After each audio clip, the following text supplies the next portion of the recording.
Bila masih sering terjadi, biasanya kan Pak Kapolres menyampaikan akan ditindak di lapangan walaupun harus ditembak mati gitu kan.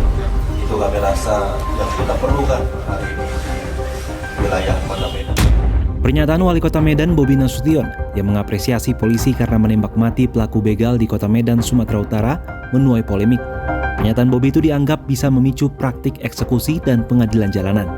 Wakil Direktur LBH Medan Muhammad Ali Nafiah menyebut pernyataan Bobi seolah membenarkan praktik eksekusi dan pengadilan jalanan seperti yang terjadi pada era Orde Baru.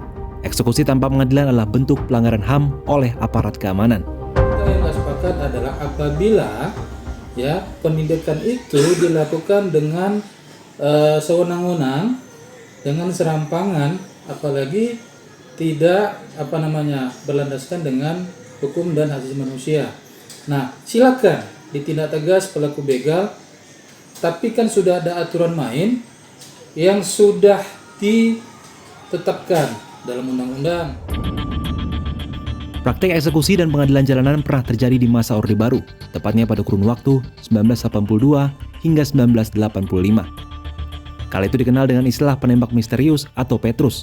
Petrus berperan mengeksekusi siapapun yang dianggap sebagai pelaku kriminal maupun tindak kejahatan atau pihak-pihak yang dianggap resisten mengganggu pemerintah Orde Baru. Merujuk arsip Kompas, praktik eksekusi ini marak terjadi di Yogyakarta pada 1983. Kala itu nyaris setiap hari ditemukan mayat tak dikenal yang tergeletak di jalanan. Mereka dicap sebagai gali, akronim gabungan anak liar yang mengistilahkan orang-orang bertato yang melakukan kejahatan. Orang-orang yang dicap sebagai penjahat akan dibunuh tanpa pernah diadili karena dianggap meresahkan masyarakat. Umumnya, mayat akan diletakkan di jalanan atau dibuang di hutan dengan kondisi tangan terikat dan atau dibungkus karung. Kala itu, Petrus dianggap efektif menekan angka kejahatan secara signifikan. Namun di sisi lain, kehadiran Petrus menjadi teror bagi masyarakat. Banyak di antara orang yang belum terbukti bersalah masuk dalam daftar buruan Petrus. Tak heran mereka memilih menyerahkan diri karena takut ditembak mati. Keberhasilan Petrus memberantas pelaku kejahatan dianggap sukses. Oleh karena itu, pemerintah Orba menyebar Petrus ke berbagai wilayah lainnya.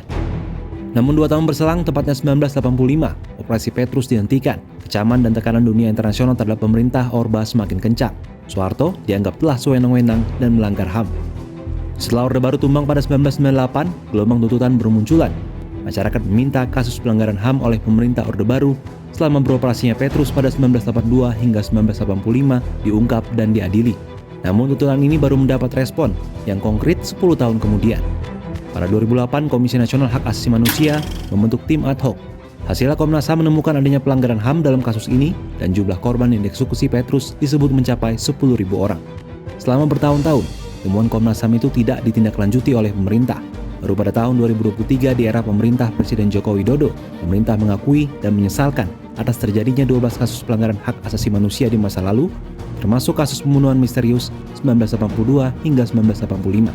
Keputusan ini diambil setelah menerima laporan dari Tim Penyelesaian Non-Yudisial Pelanggaran Hak Asasi Manusia di Istana Negara, Rabu 11 Januari 2023.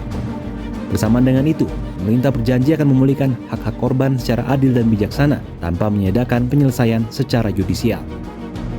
Pemerintah Jokowi yang telah mengakui terjadinya pelanggaran HAM di masa lalu dan upaya memulihkan hak korban justru berbanding terbalik dengan menantunya Bobi Nasution yang mengambil jalan pintas untuk menyelesaikan kasus kejahatan di Kota Medan. Apakah tindak kejahatan akan berhasil dituntaskan Bobi dengan kekerasan? Kita tunggu keputusan Bobi selanjutnya.